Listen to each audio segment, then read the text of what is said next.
عندنا النهاردة دي حاجة اسمها جيفت باج، بتبقى من الخشب، ودي بنجيبها من المحلات اللي بيبقى فيها هدايا او كده. برضو في عندنا طبعا الوان، اي لون تختاروه، وفرشة الوان، وكمان الحروف دي حروف اسمها فوم ليتر، فاني فوم ليتر، بتتجاب مثلا احيانا من محلات لعب الاطفال، احيانا من برضو محلات الاكسسوارز، او من محلات اللي احنا بنجيب منها الحاجات اليدويه او الهاند ميد. تمام. وطبعا لزق الخشب بتاعنا، انا مغطيه بس عشان ما ينشفش. تمام. والمقص، وكمان كان عندي قبل كده وعملنا بيه اكسسوري اللي هي كتابات كده على الخشب، بتبقى رفيعه قوي، هنا مكتوب مثلا فريندز. اوكي، هنلزقها برضو معانا وهتدينا شكل جمالي. طيب اول حاجه هنعملها هنلبس الجوانتي بتاعنا لو عندنا، ما عندناش هنبتدي نلون، ومفيش مشكله من الالوان دي. الالوان دي الوان ميه، وبالتالي بتتمسح عادي وبتتغسل، مفيش مشكله. انا مش بحب ازودها بميه، انا بشتغل بيها كده عشان تطلع تقيله على الخشب. اوكي، وهجيب الفرشه بتاعتي،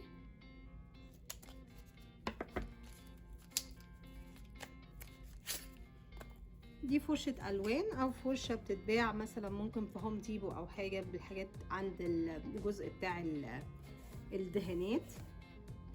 هلون العلبة بتاعتي كده.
اخر خطوة معانا بنعملها، انا طبعا لما باجي استخدم اللزق، فاللزق بيطلع شوية بره الرسمة او الكلمة اللي انا حطاها، فانا عايزة انضف الجزء ده. فبجيب ابرة خياطة عادية وامشي على الاجزاء اللي فيها لزق، اللي هي جوه الحروف اللي جوه دي اللي فيها لزق، وايه بشيلها بالشكل ده